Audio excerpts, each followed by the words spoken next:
Hey everyone, welcome back to Dad's Bedtime Stories. Tonight we're going to do a little bit of a new episode called The Magic Sword.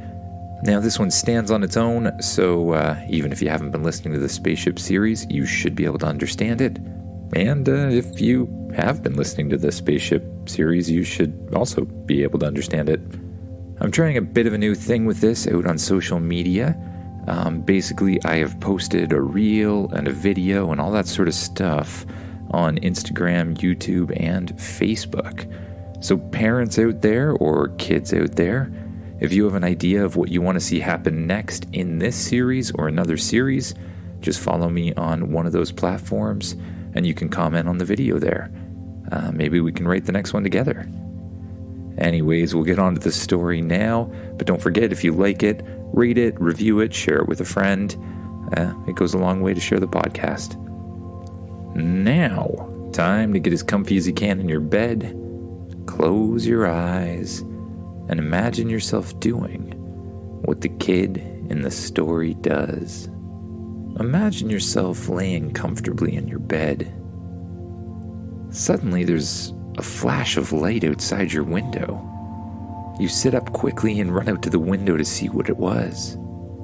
You see some sort of blue streak flying through the sky. It looks kind of like lightning, but a little bit slower. It seems to hit the ground just outside of your house. Weird. You feel a strange tug coming from it, and you have an irresistible urge to go and check out and see what it was. You get on your jacket and your pants and your clothes as quickly as you can. Then you open up the front door and you walk outside. It's very early morning at this point, but it's still a little bit dark. You walk away from your house towards the pull. And as you walk, you pass all of the things in your neighborhood. The houses, the trees, until you start to come to a place that you don't recognize very well. And you see a long trail that seems to lead into a forest. But something about it tells you that this is exactly where that pull is coming from. So you walk down the trail. You pass trees and streams. You can hear the wind and feel the breeze on your face as you walk peacefully through the forest. Before long, you come to a clearing that seems to be filled with a strange glow to it. You look around the clearing, and in the center of it, you see something strange, something shiny, sticking out of a stone. You walk towards the stone, and it becomes obvious that there's some sort of sword sticking right out of it. In fact, it's not just any sword. It's a katana, the kind of sword that a samurai or maybe even a ninja would use. The blade of the sword is incredibly polished, and the handle is wrapped with a black rope twisted around and around again for grip. You walk towards the sword. You place both hands on the handle, and a strange tingling sensation passes through your body. It gives you a shiver all the way up your spine.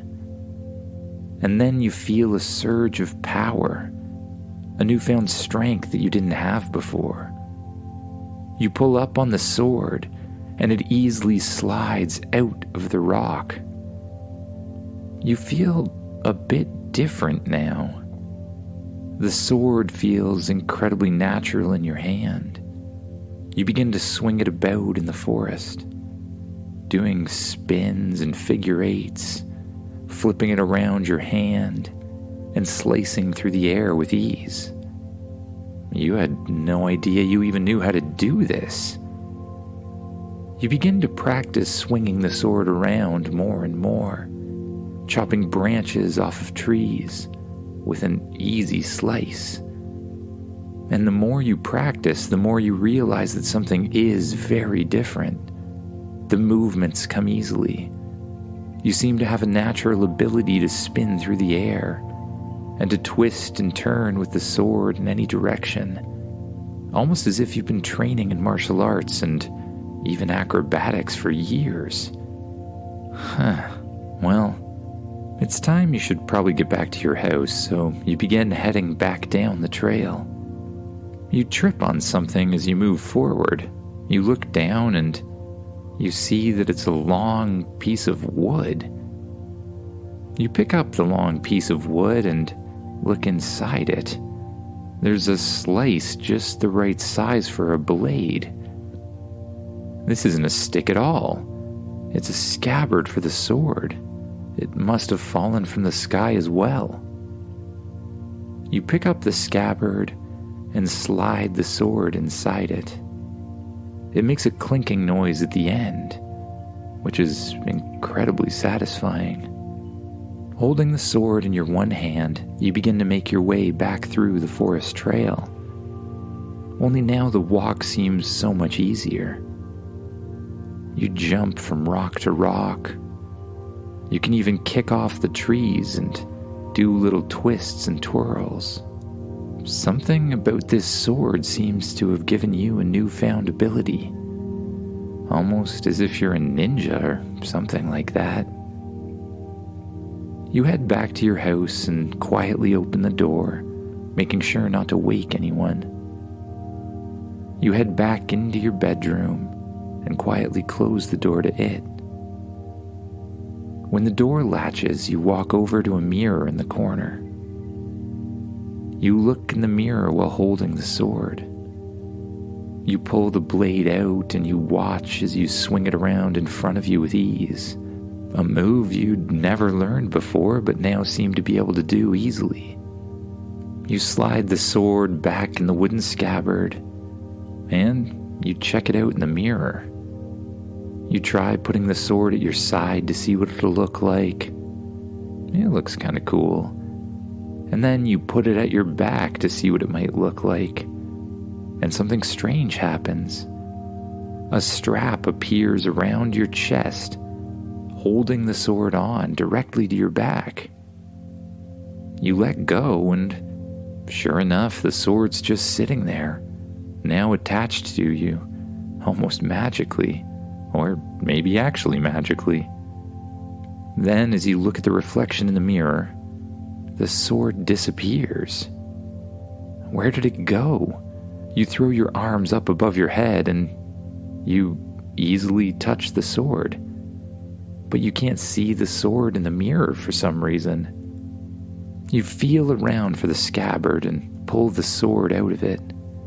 The sword appears again and you can see it in the mirror as you swing it around. Testing a theory, you put the sword back in the scabbard behind your back and let go of it. Once again, the sword disappears. Is this some sort of invisible sword or something? Amazing. This means you can take it out with you and even go places. And it probably means you'll still have your special powers when you do. You decide to head outside and head to the local park. Normally you'd walk there or get a ride from your parents, but today you feel like you have all the energy in the world. You head back outside and look up at a tree that's near the front of your house. You have a strange feeling that you can just run directly up it. So you give it a try. You run straight at the tree as quickly as you can. And as soon as you get close enough, you leap up into the air. Your foot meets the tree trunk and you're able to shoot yourself up in the air, grabbing onto a branch with your hands. You then swing back and forth, spinning yourself around the branch. You let go when you're at the top of the spin, execute a perfect backflip, and land on top of the branches. Cool, you say. You run off of one of the branches back towards your house. You jump off of it with ease, flying through the air, you do a twisting somersault and land gracefully on the roof of your house. Apparently, this sword gives you special parkour abilities too. You begin running down the side of your house, and you find that with ease you can leap from house to house, from tree to tree, and you begin to make your way to the park that way, jumping on the roofs of houses and running along whenever there's a chance, leaping onto the branches of trees, climbing up higher and then swinging to the next building or object you see. You make it to the park in no time, gracefully flying out of one of the trees and landing on the grass beside it. You head over to the park and begin to play, but you immediately notice that it's easier than it ever has been. The monkey bars? No problem at all. You find you can actually leap from one end to the other end without even trying. You fly up ladders more easily, you move from one obstacle to the other more easily, and you even seem to slide more easily, which you wouldn't think would be a ninja thing, but it seems to be. Anyways, you spend some more time playing on the playground, having an absolute blast. When out of the corner of your eye, you see something going on. There's a group of big kids from the neighborhood that are picking on one of your friends. They seem to be pushing him away from the park, telling him that it's theirs to play with, not his. That doesn't seem very nice. You decide it's probably the right thing to do to walk away, but for some reason today you just don't feel like doing it. You walk straight up to those big kids, look them in the eyes, and you say, "Hey, be nice." The kids take their attention away from your friend and look directly at you. "Well, what do we got here, boys?" the leader of the big kids says, pounding his fist against his hand. "So, you want to make this your business, do you?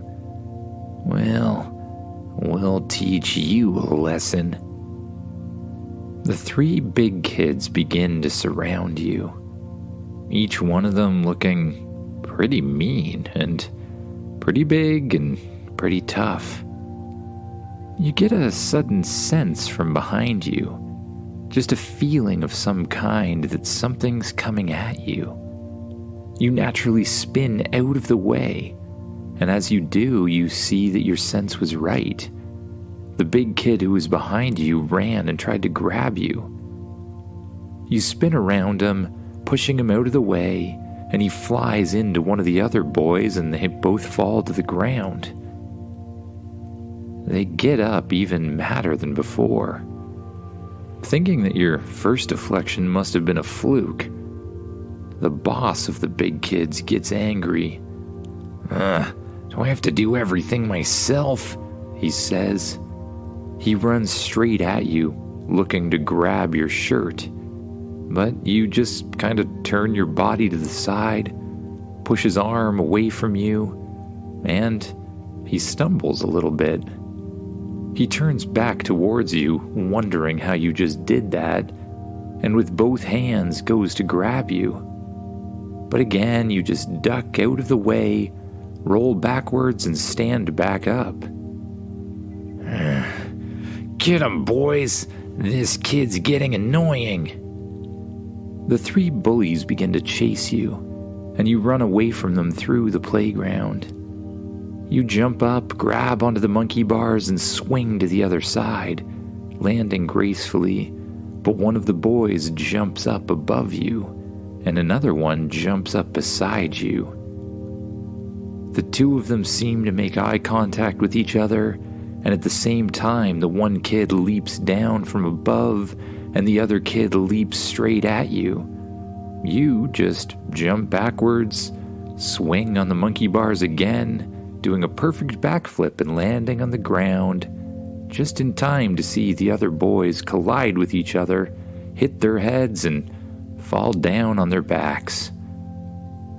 They look kind of dazed and not so ready to get up. Then you feel that feeling again, as if something's coming for your head. Your instincts kick in, you duck and roll backwards again, and you see that the boss of the big kids had just narrowly missed grabbing you once more. He begins backing up towards you, and you back away from him, moving closer and closer to the playground. Soon you're cornered. The playground's behind your back, and the big kid's in front of you. He runs straight at you. Without thinking, you use your feet to shoot up off the playground, spin in the air, and then you use the bully's shoulders to launch off even further, twist around and land perfectly, just in time to see the big bully hit the playground and fall down on his bum too. The three boys are generally okay, but they give each other a look that says, maybe we better get out of here. They brush themselves off and they walk away from the playground. Happy that you didn't actually have to do anything to hurt anybody, because that's not really the way you should live. You walk back to your house. You enter your room, and you reach up over your back. You easily feel the sword and scabbard. You give it a little pull, and the strap that was around your chest releases, letting you take the sword off. You're feeling more tired than you normally would, as if you'd have exerted a whole bunch more energy than you normally would by this point in the day. You decide to take a little nap. You place the magic katana down in the corner of your room, and you climb into your bed. You pull the covers up over top of yourself, and your eyes begin to get heavier and heavier. You allow yourself to sink down into the mattress. With each breath, you release more tension. You release anything holding on to your muscles. And you allow yourself to sink deeper and deeper into the mattress. You allow your mind to wander where it wants to go. And you allow yourself to drift off to sleep. Good night, everyone.